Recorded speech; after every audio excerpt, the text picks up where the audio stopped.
Hello guys, स्वागत है आप सभी का एक बार फिर से आपके अपने YouTube channel TS agri academy में।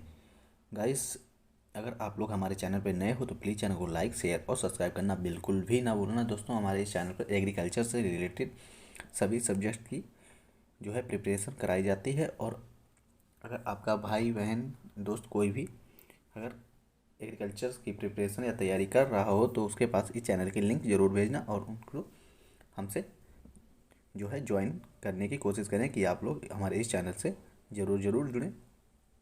गाइस, आज हम लोग बात करेंगे एग्रीकल्चर इकोनॉमिक्स के बारे में, यानी कृषि अर्थशास्त्र। तो देखते हैं कि एग्रीकल्चर इकोनॉमिक्स क्या होता है। तो गाइस, सबसे पहले हम लोग बात करेंगे एग्रीकल्चर इकोनॉमिक्स डेफिनेशन, यानी अर्थशास्त्र की वह शाखा जिसके अंतर्गत कृषि व्यवसाय की समस्याओं का अध्ययन करके उन्हें दूर करने हेतु समाधान किए जाते हैं, जिससे कृषकों एवं उनसे संबंधित व्यक्तियों को अधिकतम कल्याण या लाभ हो। यानी अर्थशास्त्र की वह शाखा, इकोनॉमिक्स की वह शाखा जिसके अंतर्गत कृषि व्यवसाय व्यवसाय की समस्या का अध्ययन करके उन्हें दूर करने हेतु समाधान किए जाते हैं, जिससे कृषकों व उससे संबंधित व्यक्तियों को अधिकतम कल्याण या लाभ हो। ठीक है। नेक्स्ट गाइस की उत्पादन के कारक, production and factor of production. ठीक है दोस्तों, बात करेंगे ये उत्पादन और उत्पादन का कारक क्या है। जैसे कि उत्पादन वह प्रक्रिया है जिसके द्वारा कुछ सामान व सेवाएं इनपुट कहते हैं। मतलब उत्पादन वह प्रक्रिया है जिसके द्वारा कुछ सामान व सेवाएं जिन्हें इनपुट कहते हैं, अन्य सामान व सेवाओं में उत्परिवर्तित होती हैं जिन्हें आउटपुट कहते हैं, जो उपयोगिता पैदा करती हैं। ठीक है। कुछ ऐसे सामान जो इनपुट हों तथा कुछ आउटपुट जो कि उपयोगिता पैदा करती हैं, उन्हें हम लोग उत्पादन और उत्पादक कारक कहते हैं। नेक्स्ट, उत्पादक के 5 कारक होते हैं दोस्तों। उत्पादक के जो 5 कारक होते हैं कौन कौन से होते हैं उस पर हम लोग ज़रा बात कर लें। दोस्तों, उत्पादक के जो 5 कारक होते हैं वो होते हैं लैंड यानी भूमि, श्रम लेबर, कैपिटल पूंजी, ऑर्गेनाइजेशन संगठन तथा इंटर्नशिप उद्यम। जैसे कि सबसे पहले बात करेंगे भूमि। दोस्तों, भूमि क्या है? भूमि एक प्रमुख प्राकृतिक साधन है जो आय पैदा करती है।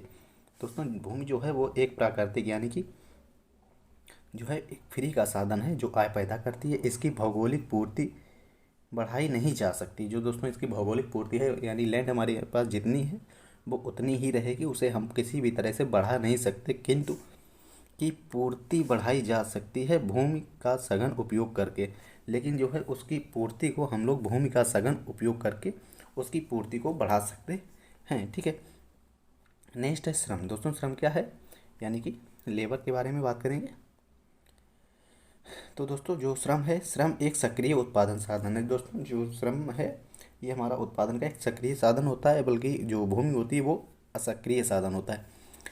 सक्रिय साधन है अपैल्पिक अल्प अवधि में श्रम की पूर्ति को मांग के साथ व्यवस्थित नहीं किया जा सकता। दोस्तों, जो है छोटी सी अवधि में भूमि को यानी श्रम को पूर्ति के साथ व्यवस्थित नहीं किया जा सकता। कीमत में परिवर्तन श्रम लागत व श्रम की पूर्ति को प्रभावित करती है। दोस्तों, जो कीमत परिवर्तन है, श्रम लागत, श्रम पूर्ति और उसके परिवर्तन को प्रभावित करती है। ठीक है। नेक्स्ट है पूंजी। दोस्तों, पूंजी क्या होती है? उत्पादन का वह सक्रिय कारक नहीं है, यानी उत्पादन का सक्रिय कारक नहीं है, यह आदमी द्वारा बनाया गया कारक है। दोस्तों, पूंजी जो है यह मनुष्य द्वारा बनाया गया कारक है। सभी पूंजियाँ अनिवार्यता धन हो सकती हैं, लेकिन सभी धन अनिवार्यता पूंजी नहीं हो सकते। दोस्तों, जैसे कि यहाँ पर बताया गया कि सभी पूंजियाँ जो हैं वो धन हो सकती हैं, लेकिन सभी प्रकार का धन जो है वो पूंजी नहीं हो सकता। ठीक है, या पूंजी नहीं हो सकती। ठीक है। इसके बाद में बात करेंगे हम दोस्तों ऑर्गेनाइजेशन यानी संगठन के बारे में। पूंजी को भी दोस्तों 2 भागों में अलग अलग विभक्त किया गया है। जैसे कि पूंजी उत्पादक कारक है, यह आय का पैदा करती है। ठीक है। पूंजी जो है यह उत्पादक कारक है और आय पैदा करती है। पूंजी के जो दोस्तों रूप होते हैं, अलग अलग फॉर्म्स ऑफ कैपिटल, उनके बारे में थोड़ा देख लें। जैसे कि स्थिर पूंजी, भूमि या बिल्डिंग। जो स्थिर पूंजी होती है, जैसे कि भूमि या बिल्डिंग जो है वो हमारी एक स्थिर पूंजी होती है। ठीक। नेक्स्ट है कार्यशील पूंजी। कार्यशील पूंजी में जैसे कि दोस्तों हमारा मजदूर यानी कि लेबर आता है। ठीक है। नेक्स्ट है डूबती पूंजी। जैसे कि डूबती पूंजी हम उसे कह सकते हैं जैसे कि हमने किसी मशीन में इन्वेस्ट कर दिया, जैसे किसी कोई मशीन खरीद ली या कोई अन्य कोई ऐसा उत्पादक खरीद लिया जिसमें जो हमारा आने के समय में ख़राब हो जाए, यानी कुछ समय बाद वो ख़त्म हो जाए, तो उसे दोस्तों डूबती पूंजी कहा जाता है। जो पूंजी हम उसका उपयोग बाद में ना कर सकें, ठीक है। नेक्स्ट है 4 नंबर ऑर्गेनाइजेशन यानी संगठन। तो दोस्तों संगठन क्या होता है? संगठन की मुख्य भूमिका अन्य कंपनी के साथ मधुर संबंध बनाना व करना है। यानी किसी कंपनी के साथ मधुर संबंध बनाना संगठन कहलाता है। संगठनकर्ताओं के 3 मुख्य कार्य निम्नलिखित हैं। दोस्तों संगठनकर्ताओं के जो 3 कार्य हैं वो कौन कौन से हैं? वो हैं संगठित करना, जोखिम उठाना और परिवर्तन करना, यानी कि ऑर्गेनाइज करना, रिस्क और इनोवेटिंग, ठीक है। नेक्स्ट है संगठन के रूप, फॉर्म ऑफ ऑर्गेनाइजेशन। तो दोस्तों संगठन के क्या क्या रूप होते हैं? संगठन के जो रूप होते हैं गाइस वो होते हैं, यहाँ पर हम लोगों को दिए गए हैं। नंबर 1 पे है व्यक्तिगत उत्पादक, प्रतिभागिता, संयुक्त व्यवसाय, सहकारी व्यवसाय और राज्य व्यवसाय।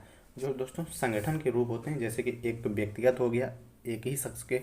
नेक्स्ट है प्रतिभागिता, अलग अलग व्यक्ति एक संगठन में प्रतिभाग करें। नेक्स्ट है संयुक्त व्यवसाय, कई लोग मिलकर एक साथ व्यवसाय करें। उसके बाद में सहकारी व्यवसाय, यानी सरकार के द्वारा जो संगठन तैयार किए जाते हैं उसे सरकारी व्यवसाय या कहते हैं। नेक्स्ट है राज्य व्यवसाय, यानी कि राज्य के थ्रू जो व्यवसाय किया जाए उसे राज्य व्यवसाय कहा जाता है। तो गाइस जो हमारा आज का टॉपिक था एग्रीकल्चर इकोनॉमिक्स का वो आज तक ही था। अगर गाइस आप लोग हमारे चैनल पे नए हो तो प्लीज़ चैनल को लाइक, शेयर और सब्सक्राइब करना बिल्कुल भी ना भूलें। इसके बाद में हम लोग मिलेंगे एक नेक्स्ट वीडियो में नेक्स्ट टॉपिक पर। तब तक के लिए thanks for watching guys, take care. हम लोग नेक्स्ट डे मिलेंगे। Okay guys.